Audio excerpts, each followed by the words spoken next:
आज का विषय है बेहोशी, अचेतना, कोमा। चेतना को परिभाषित करने के लिए अनेक उपाय किए गए हैं।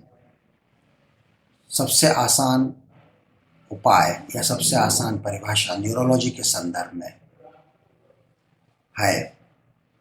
चेतना अर्थात किसी प्राणी या हम मनुष्यों की बात कर रहे हैं तो मनुष्यों के संदर्भ में वह अवस्था जिसमें वह व्यक्ति जागृत है, सजग है, उसे अपने आसपास की दुनिया का बोध है, उसे अपनी शरीर के अंदर की स्थितियों का भी जो बोध संभव हो सकता है वह सब है, और बाह्य और आंतरिक परिस्थितियों में किसी भी परिवर्तन को वह बूझता है, चिन्हता है और जैसी आवश्यकता हो उसके अनुरूप प्रतिक्रिया करने की क्षमता रखता है। चेतना में स्मृति का अंश भी है, अर्थात जो कुछ भी वर्तमान में हियर एंड नाउ यहाँ और अभी में अनुभूत किया जा रहा है, जिया जा रहा है, वह संग्रहित भी होता है। हालांकि संग्रहित होना और स्मृति का हिस्सा बनना चेतना की परिभाषा का हिस्सा नहीं है, लेकिन स्वस्थ व्यक्तियों में प्रायः ये दोनों चीज़ें, प्रायः क्या लगभग हमेशा ये दोनों स्थितियाँ सदैव साथ साथ चलती हैं। लेकिन कुछ बीमारियों में इनमें विखंडन हो जाता है। चेतना रह सकती है लेकिन स्मृति समाप्त हो सकती है, या स्मृति का लेख समाप्त हो सकता है। वह एक अलग समस्या है जिसकी चर्चा हम अलग व्याख्यान में करेंगे। आज का विषय है चेतना, कॉन्शियसनेस, और जब उसका ह्रास होता है, उसकी हानि होती है, तो वो क्या क्या परिस्थितियां हैं, और क्लिनिकल अर्थात नैदानिक परीक्षण, क्लिनिकल असेसमेंट उस मरीज का एक डॉक्टर के द्वारा कैसे किया जाता है। एक शब्द हम उपयोग में लाते हैं, परिवर्तित चेतना, अल्टर्ड सेंसोरियम। तो जब हमारी सामान्य चेतना से परे हटकर कोई स्थिति ऐसी बनती है जो असामान्य है, तो उसे परिवर्तित चेतना, असामान्य चेतना, अल्टर्ड सेंसोरियम कहते हैं। इसमें अनेक अवस्थाएं आती हैं। एक है ड्राउजीनेस, मुनींदापन, सुस्ती, नींद अधिक आने जैसी स्थिति बनना। ड्राउजीनेस में व्यक्ति जागरूक तो है लेकिन उसमें नींद की प्रवृत्ति है, उसे बीच बीच में जागरूक करना पड़ता है, और मुनींदी अवस्था में वो कुछ कुछ अनुभवों को चूक सकता है, कुछ क्षणों को वो चूक सकता है। इसके बाद एक और स्थिति आती है जिसको बोलते हैं डिलीरियम, सन्निपात। सन्निपात में व्यक्ति पूरी तरह से सजग नहीं होता। कभी कभी वो सजग होते हुए अति सक्रिय प्रतीत हो सकता है, और कभी कभी वह ड्राउजी हो सकता है, मुनींदा हो सकता है। लेकिन सन्निपात में कुछ और खराबियां होती हैं। सन्निपात में बोध का ह्रास होता है। बोध मतलब ओरिएंटेशन, और बोध भी अनेक प्रकार के, समय का बोध, इस समय कौन सी तारीख है, कौन सा महीना है, कौन सा वर्ष है, कौन सा वार है, क्या समय हो रहा है, दिन है कि रात है, कुछ दिनों पहले कौन सा त्यौहार आया, आप कौन सा आने वाला है, इस सब को हम कहते हैं समय का बोध। और फिर स्थान का बोध, मैं इस समय कहाँ हूँ, कौन सा नगर, कौन सा मोहल्ला, क्या पता, कौन सा कमरा, आदि आदि। और फिर व्यक्ति का बोध, मेरे आसपास कौन है, मैं सबको पहचानता हूँ कि नहीं, कोई नया व्यक्ति है, कौन हो सकता है। और फिर मेरी अवस्था का बोध, मैं इस समय कैसा हूँ, मैं स्वस्थ हूँ या मुझे कोई तकलीफ है, मेरा मन कैसा है, मैं उदास हूँ, खुश हूँ, सामान्य हूँ। तो ये समस्त प्रकार के बोध सन्निपात में स्वस्थ अवस्था में नहीं रह पाते, और इनका परीक्षण कैसे करते हैं वो भी हमारे एक अलग व्याख्यान का विषय होगा। ओरिएंटेशन का टेस्ट, बोध का परीक्षण। लेकिन अभी हम बात कर रहे हैं सन्निपात की, अभी हम बात कर रहे हैं अल्टर्ड सेंसोरियम की, कि सामान्य चेतना जब परिवर्तित हो जाती है, असामान्य हो जाती है, तो उसमें एक तो था ड्राउजीनेस, दूसरा है सन्निपात। सन्निपात में बोध की कमी के साथ साथ कभी कभी हेल्यूसिनेशंस भी आते हैं, विभ्रम आते हैं। व्यक्ति को गलत गलत संवेदनाएं होने लगती हैं। कोई सामने है नहीं फिर भी दिखाई पड़ रहा है, कोई ध्वनियाँ नहीं आ रही हैं फिर भी सुनाई पड़ रही हैं, कोई चींटियाँ नहीं रेंग रही हैं मगर उसको महसूस होता है चमड़ी पर कुछ चल रहा है। इन चीज़ों को हम हेल्यूसिनेशंस या विभ्रम कहते हैं।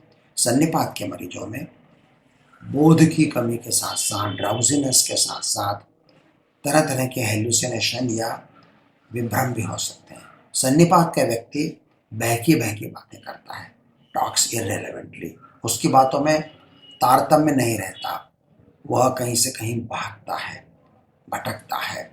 तो ये हुई परिवर्तित चेतना की दूसरी अवस्था, जिसे कि हम सन्निपात या डिलीरियम कहते हैं। इसके बाद एक अगली स्थिति आती है जिसे स्टूपर कहते हैं। स्टूपर थोड़ी गहरा नींद आ पाने, ज़्यादा तीव्र ड्राउजीनेस है। ये कोमा से कुछ पहले की अवस्था है, अचेतना या बेहोशी से कुछ पहले की अवस्था है स्टूपर। स्टूपर में व्यक्ति गहरी निद्रा में प्रतीत होता है। उससे जगाने के लिए जोर से आवाज़ लगाओ, थोड़ा पिंच उठाओ, उसको झंझोड़ो, तो वो कुछ क्षणों के लिए, कुछ सेकंड्स के लिए जागता है, आंखें खोलता है, एक दो सीधे साधे प्रश्नों के उत्तर दे देता है। जीप बताओ, जीप बता देगा, तुम्हारा नाम क्या है, नाम बता देगा, और फिर वापस उसी गहरे निद्रा में चला जाएगा। तो इस अवस्था को स्टूपर बोलते हैं। यहीं पर मैं बताना चाहूँगा कि नींद और स्टूपर में क्या अंतर है। नींद को हम फिजियोलॉजिकल मानते हैं, वो कोई बीमारी की अवस्था नहीं है, हम सब सोते हैं। तो नींद वो अवस्था है जो सामान्य है, फिजियोलॉजिकल है, जिसमें व्यक्ति चेतना में नहीं होता, कॉन्शियस नहीं होता।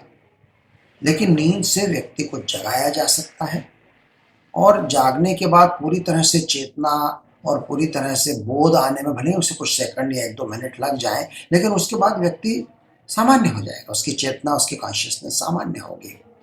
तो नींद में और ये जो परिवर्तित अवस्थाएं हैं चेतना की, जो कि पैथोलॉजिकल हैं, रोगग्रस्त हैं, उनमें बड़ा अंतर है। और फिर हम आते हैं कोमा पर, बेहोशी, अचेतना, अचेतनता। बेहोशी से व्यक्ति को जगाया नहीं जा सकता और उस व्यक्ति को आसपास का कोई ध्यान नहीं रहता। तो ये कुछ परिस्थितियां हैं जो कि अल्टर्ड सेंसोरियम के अंतर्गत आती हैं। एक और अवस्था आती है जिसे बोलते हैं जड़ अवस्था, वेजिटेटिव स्टेट। वेजिटेटिव स्टेट में व्यक्ति की आंखें खुली रहती हैं, कभी सोता है, कभी जागता है, कुछ घंटे जागता है, कुछ घंटे सोता है। एक प्रकार का स्लीप वेक साइकिल उसके अंदर रहता है वेजिटेटिव अवस्था में, जड़ अवस्था में। और ये कब आती है? उन मरीजों में जो मस्तिष्क में चोट के कारण कई दिनों तक कोमा या बेहोशी में थे, 2 हफ्ता, 3 हफ्ता, 4 हफ्ता। यदि व्यक्ति का जीवन बच जाता है 4 हफ्ते तक, लेकिन ब्रेन में डैमेज इतना ज़्यादा है, इतना ज़्यादा है कि वो कोमा से बाहर नहीं आ पा रहा है, लेकिन 3 या 4 हफ्ते बाद यदि व्यक्ति जीवित रह जाता है तो उसका कोमा हटने लगता है। लेकिन हटने के बाद सामान्य चेतना नहीं आती, कोमा से वो जड़ अवस्था में चला जाता है। तो कोमा और जड़ अवस्था में क्या अंतर है और क्या समानता है? दोनों ही स्थितियों में व्यक्ति को बाह्य और आंतरिक, आंतरिक मतलब शरीर के अंदर का और मन के अंदर का कोई बोध नहीं होता, कोई जानकारी नहीं होती, कोई स्मृति नहीं होती। कोमा में भी नहीं होती, नींद में भी नहीं होती, और जड़ अवस्था में भी नहीं होती। नींद से आप जगा सकते हैं, कोमा से आप जगा नहीं सकते। और जड़ अवस्था में और कोमा में क्या अंतर है? जड़ अवस्था में व्यक्ति को आंखें खुलने लगती हैं, कोमा में आंखें नहीं खुलती। यदि वो 2 हफ्ते 3 हफ्ते लगातार कोमा में है, बेहोशी में है, तो उसकी 24 घंटे आंखें बंद रहेंगी, कुछ एक दो अपवाद को छोड़ के। लेकिन जड़ अवस्था में उसकी आंखें खुलने लगती हैं और ऐसा प्रतीत होने लगता है कि वह व्यक्ति जागृत है और कुछ घंटे सोता है, कुछ घंटे जागता है। हो सकता है कभी हाथ पांव थोड़े से हिला ले, हो सकता है कभी मुंह चला ले, आंखें झपका ले, आंखें हिला ले, लेकिन उसे सच में चेतना नहीं होती। वो कुछ नहीं सुनता है, वो कुछ नहीं देखता है, वो कुछ नहीं महसूस करता है, और वो किसी भी रूप में कोई भी प्रतिक्रिया को अभिव्यक्त नहीं कर सकता है। जड़ अवस्था और कोमा में अंतर है। दोनों में समानता ये है कि व्यक्ति को बोध नहीं है, व्यक्ति को स्मृति नहीं है, व्यक्ति रिएक्ट नहीं कर सकता, प्रतिक्रिया नहीं दे सकता। लेकिन अंतर ये है कि जड़ अवस्था का मरीज, वेजिटेटिव अवस्था का मरीज कुछ घंटों के लिए जागृत प्रतीत होता है और कुछ घंटों के लिए वो नींद में चला जाता है। इस मरीज का यदि ईईजी किया जाए, सिर के ऊपर तार लगा के जो मस्तिष्क का विद्युत अभिलेख प्राप्त करते हैं, उस अभिलेख को देखकर कोई डॉक्टर बता सकता है कि यह ईईजी मस्तिष्क विद्युत अभिलेख किसी जागृत व्यक्ति का है या नींद वाले व्यक्ति का है या कोमा वाले व्यक्ति का है।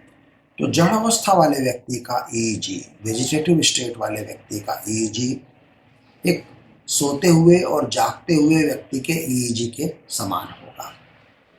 और एक परिभाषा में यहाँ और बताना चाहूँगा, जिसको बोलते हैं ब्रेन डेथ, मस्तिष्क मृत्यु।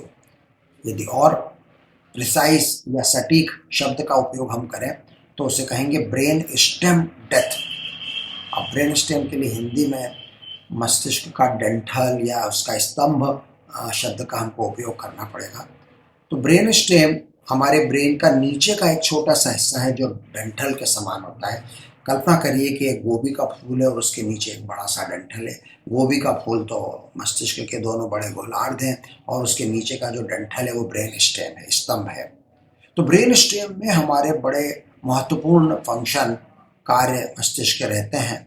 वहाँ यदि क्षतिग्रस्त हो जाए बहुत ज़्यादा, ऊपर के गोलार्ध फिर भी कम क्षतिग्रस्त है, लेकिन ब्रेन स्टेम यदि काम नहीं कर रहा है तो उस अवस्था को ब्रेन डेथ बोलते हैं। और इस अवस्था से व्यक्ति पुनः वापस नहीं आ सकता। ब्रेन डेथ में का व्यक्ति भी कोमा में प्रतीत होगा। ब्रेन डेथ की क्या क्लिनिकल कसौटियाँ हैं वो हम एक अलग व्याख्यान के अंदर शामिल करेंगे। तो आज के ये जो पाठ रहा, इसकी सीमा इतनी है कि कॉन्शियसनेस क्या होती है, चेतना क्या होती है, अल्टर्ड सेंसोरियम, परिवर्तित चेतना या पैथोलॉजिकल चेतना के कितने स्वरूप होते हैं, जिसमें हमने drowsiness, stupor, delirium, coma, vegetative state और ब्रेन डेथ इतने शब्दों की परिभाषाएं दी। और अंत में मैं कहना चाहूँगा कि ये जो कॉन्शियसनेस वर्ड है, शब्द है या चेतना है, मेडिकल साइंस के बाहर, न्यूरोसाइंस के बाहर इसका उपयोग अन्य बृहत्तर अर्थों में किया जाता है। यदि आप एक साइकोलॉजिस्ट की बात करें, मनोवैज्ञानिक की, या फिलोसोफर की बात करें, या धर्मशास्त्री की बात करें, तो वो लोग भी इस शब्द का उपयोग करते हैं। मानव की चेतना को हमें ऊंचा उठाना है। तो ये फिलोसॉफिकल विचार हो गया, हम उस पर चर्चा नहीं कर रहे हैं। धन्यवाद, नमस्कार।